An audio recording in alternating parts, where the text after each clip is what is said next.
Hello, I'm Anna Amelia, and I'm from North East Animal Rights, and welcome to another one of my talks on all things vegan.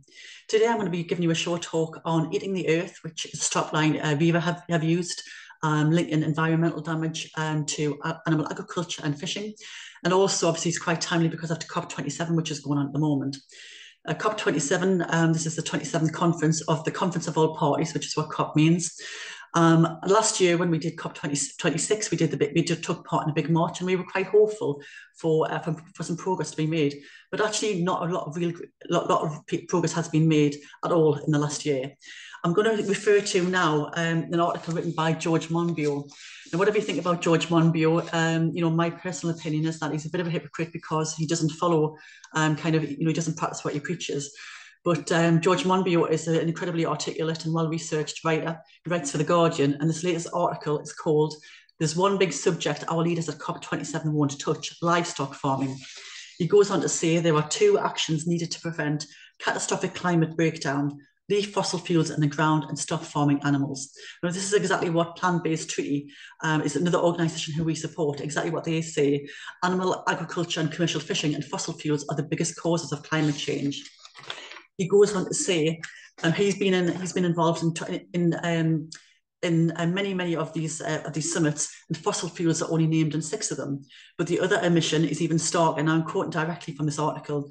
Livestock is only mentioned in 3 agreements. In each of them, it only proposes management. Nowhere does it mention reduction. So you can't address an issue, he says, if you will not even discuss it. And the call to stop farming animals should be as familiar as a call to leave fossil fuels alone. And that's one of the things that we say.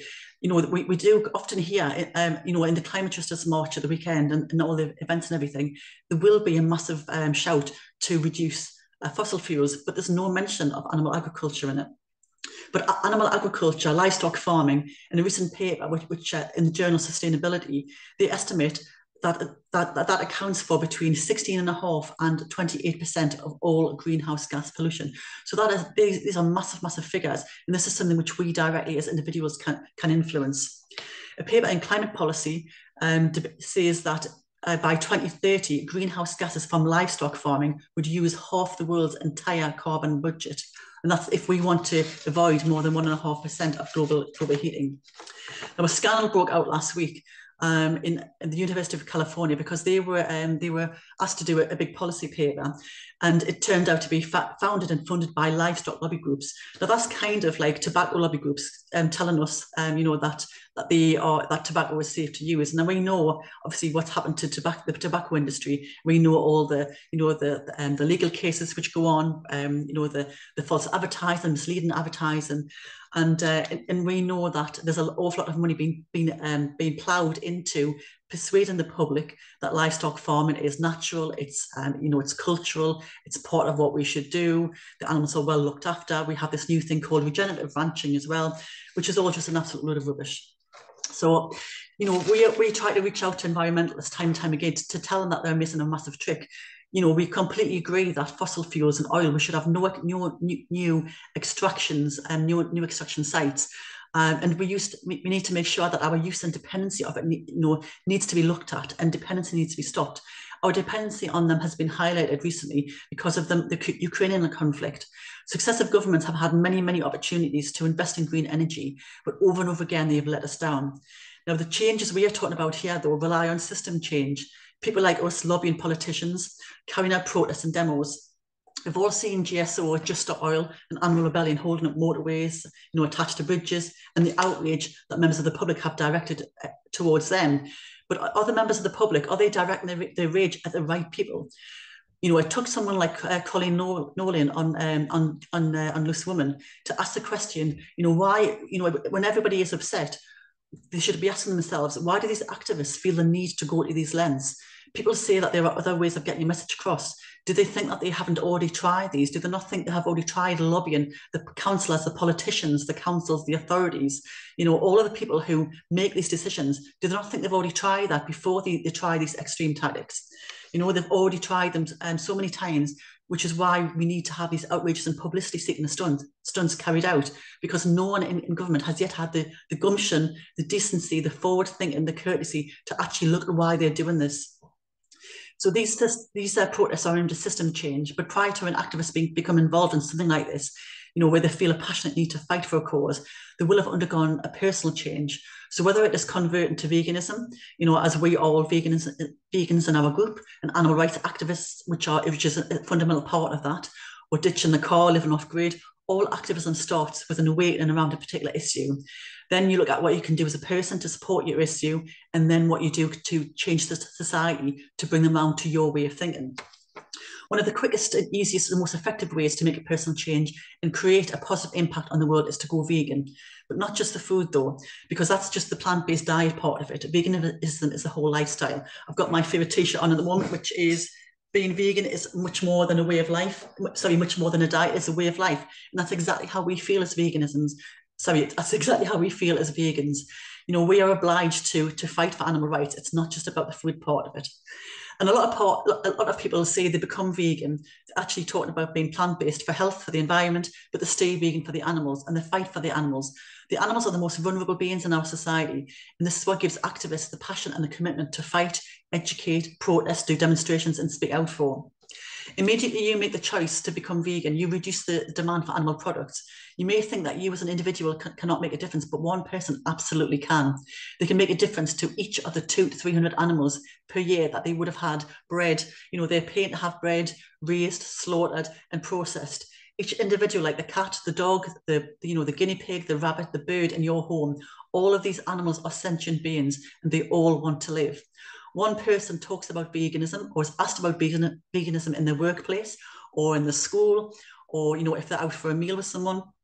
Others are encouraged. It's mainstreaming veganism. It's getting people to talk about it, and not be frightened to talk about it. None of us in the group were born vegan or even plant-based. We've all had a eureka moment where we've said, enough, that's enough now, no more, not in my name.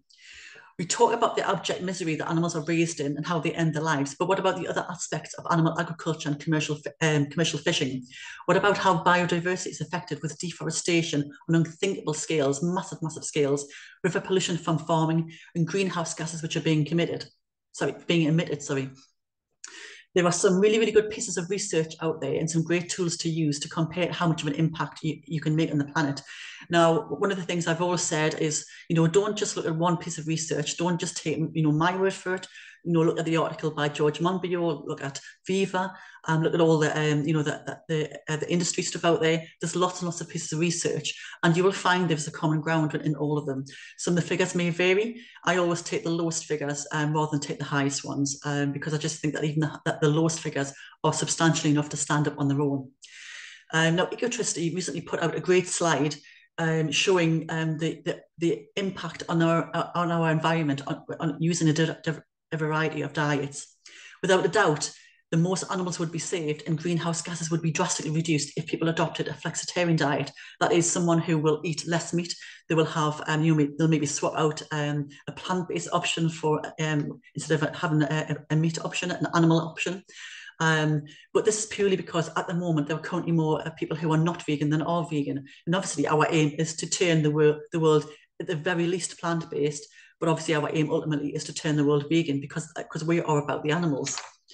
Now, it's not a reason to say, I'm only going to eat a little bit of meat. That's what flexitarians will do. They will say that they're doing their part, same as vegetarians or reducitarians or any of the other, Aryans, pescatarians, they're doing their bit. That's not helpful to the animals who are still getting killed when they're eating them on the other days, on their day off. I'm going to have a look at some figures now from Ecotricity. And also from the BBC carbon footprint calculator, which you can literally just go onto to Ecosia or to Google and put in BBC carbon footprint calculator, and you can get some good comparisons there. So the three main greenhouse gases are methane, sometimes called natural gas, nitrous oxide, and carbon dioxide. All of these are found in commercial fishing and animal agriculture. Commercial fishing damages through deep sea, the bottom trawling, damages the ocean's capacity to absorb carbon dioxide. Deforestation obviously reduces the trees' capacity to absorb carbon dioxide. Carbon dioxide is a greenhouse gas. and we have greenhouse gases being emitted by cows burping and farting, and obviously massively in the waste products as well. Now we've seen some articles around the world. New Zealand are trying to support farmers, they give them financial incentives to reduce methane, so from cows burping and farting. Russia is they're working on projects to give cows virtual reality headsets, because cows have become depressed, and obviously depressed animals don't thrive, they don't produce the meat and the flesh which people eat. And in UK, the UK industry is working on calf separation, because they know that mother cows and their babies suffer massively from calf separation. But they're all missing the point. They're missing the fundamental point here, is that all of this industry is horrendously cruel. Now, looking at the ecotricity figures, they say that somebody who is a high meat eater, so somebody who would have a piece of meat, a piece of animal flesh every single day, will produce 2.6 tons of carbon dioxide per annum. Okay, 2.6 tons of carbon dioxide. A vegetarian will produce 1.39 tons. Okay, because they're not eating beef, and obviously beef is a massive producer of greenhouse gases, but they are still consuming milk, dairy produce. A vegan will produce 1 ton of carbon dioxide per annum. So vegans obviously still have an impact on the environment, but considerably less than somebody who eats 1 piece of meat per day. Now, if you look at animal flesh, beef, cows and bulls, they produce 39 kilograms of carbon dioxide per kilogram of product. So if you're having a kilogram of a cow, beef, steak, whatever you want to call it, that will produce 39 kilograms of carbon dioxide.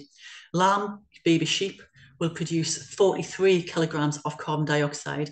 And pig, pork, ham, whatever you want to call it, but we will call it dead pigs, will produce 10 kilograms. Cheese, so vegetarians will still produce 16 kilograms of carbon dioxide per kilogram of product. In comparison, tofu, that old sort of thing, which, I mean, to be fair, I don't eat a lot of tofu, or corn, the meat substitutes will have between 1.6 kilograms and 6 kilograms of carbon dioxide output. So again, you could see there's a massive comparison reduction in terms of what vegans will have, and their impact on the world and the planet and the animals and the wildlife within them, and what meat eaters, flesh eaters will have. Now, in terms of land use, ecotricity say that beef farming needs 40 square meters per kilogram of product. So 40 square meters, that's a massive amount of land. In comparison, tofu or corn will use between 2 and 3.5 square meters. Lamb, baby sheep, will need 143 square meters. So these are massive amounts. Chicken they need 13 square meters. Now that is because the industry standard for land for chickens, if they are cage farms, they will have a meter square, which is a sheet of this sort of size of A4 paper. That is the legal limit for one chicken. And you can imagine how the size of a chicken is actually the size of that bit of A4 paper. If you use the BBC tool and compare cow's milk, so cow's milk, this is milk which is actually meant for baby calves, not for breastfeeding humans, adult humans, is that it produces 1.9 kilograms of carbon dioxide per kilogram of milk. Oat milk, which is a staple for vegans, produces 0.2 kilograms. So that's nearly a tenth of the most likely comparison. So oat milk and dairy milk is a tenth of carbon dioxide production. And when I'm saying lamb and chicken and beef, these are sentient beings. These are beings who did not want to end up on our tables. We constantly get asked, would you prefer that these animals aren't born? Well, yeah, of course, the answer is yes. Of course, we don't want these animals to be born. They're born into a life of abject misery. It's slavery, it's misery, it's torture, it's abuse. It's, even you're talking about grass-fed animals, they're still killed. Organic animals are still killed. They still end up in exactly the same kill flow. So yes, of course, as vegans, we do not want these animals to be born. They are artificially bred into a climate, into a land, into a farm, and they do not need to be bred. Now, another one we get asked as well is we get constantly get asked, what about avocados? Avocados, they are the stick that we get beaten with now, avocados and almond milk. So that's really a reason why you wouldn't be a vegan, because vegans are hypocritical because our carbon footprint must be absolutely massive. So let's have a look at our carbon footprint. As somebody who will maybe eat an avocado probably once a fortnight. So avocados typically come from Peru or Chile or Spain. They will produce 1.6 to 2 kilograms. So we'll say 2 kilograms, okay? So 2 kilograms of carbon dioxide per kilogram of avocado. And that is with local and air travel factored in. Now compare that with eggs. Eggs produced in the UK will produce 19.1 kilograms. So again, you're talking about probably a tenth of the carbon dioxide per kilogram is what an avocado will the impact the avocado will have. So if I have a kilogram of avocados, that's probably me maybe 2 months I would have a kilogram of avocados, and that's a tenth of the impact I would have as eggs in the UK.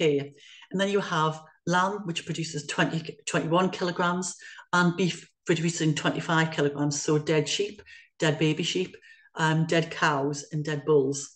So when you look at these sorts of statistics, it's very easy to see how much of a negative impact eating animals has on the environment. It's easy to see why animal rights, like myself, get really, really frustrated when they're excluded from the environmental conversation. But by working together, we can learn from each other. Our main focus as vegans and animal rights activists, our main focus is the animals. So we can learn from them about how we can be kinder to the parts of the animals which is not linked to animal production, and hopefully they can certainly learn from us. We are not experts on fossil fuels. They are not experts on animal rights and animal agriculture, but they are indeed missing a trick, and they need to be included in it. And commercial fishing as well needs to be included in the wider conversation.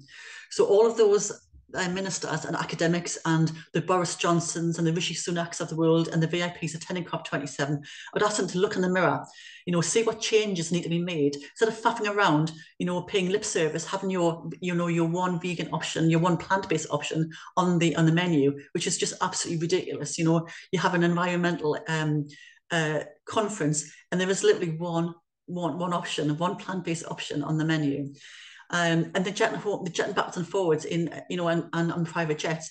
Now, again, this is something which, we've all learned to live using Zoom and Teams and other virtual methods of communicating. Why on earth, literally why on this earth, which they are damaging, do they think it's actually acceptable to jet in on private jets, jet backwards and forwards with all the pollution that causes as well, when there are tools via the internet, via virtual, loads and loads of technology absolutely screaming out to be used? Why can't they do that? Why can't they do the right thing? Because of money. They basically want to be seen at these conferences, seen to be doing the right things, but actually what they are doing is paying lip service to something which is really, really important. And our grandchildren and their children will not forgive us for letting us, for us just sitting back and doing absolutely nothing. When their children, these VIPs and these academics and these ministers and our politicians, when their children and their children's children are asking why their planet is dying, why there's floods all over the place, why the temperatures are rising, why are we having freak weather all over the place? I mean, it's November now, and we are seeing really, really unseasonal weather. This is not the norm. It really isn't the norm. Why are animals still being killed in their trillions? 65 billion land animals, nearly 3 trillion sea animals being killed every single year. Why, will they be able to say that we did the right thing when actually what they're doing is sitting back and doing nothing? That's certainly something which I'm not going to do. So when we are talking about being vegan isn't the most you can do. It's actually the least you can do. It's not a sacrifice. It's an awakening. It really is a reality check. You will see so many more things. You'll be aware of so many more things when you flick the switch and become vegan. It's also the easiest thing you can do as an individual. So I hope I've given you some vegan food for thought there. I hope you have found this interesting. And if you like what we do, please follow us on Twitter, on Instagram, on Facebook. We are on TikTok as well. Please like and subscribe to our YouTube channel, which is very small at the moment. Please share our posts. Please comment on our posts. And make a donation. We are always after donations to help us keep our work going. So I'm going to sign off now, but don't forget to look at these resources. I've got a great resource here which is Eating the Earth from Viva. look at that article by George Monbiot. Look at Vivas and Animal AIDS and Animal Rebellions, Just Stop Oil. All of these organisations have mounds and mounds of information available in terms of the damage we're doing to our planet, but also the direct links to animal agriculture as well. So I'm going to sign off now and say thank you very much for listening, for being with me there. My name is Anna Malia, and I'm from North East Animal Rights, and I'm going to sign off now and say goodbye for now.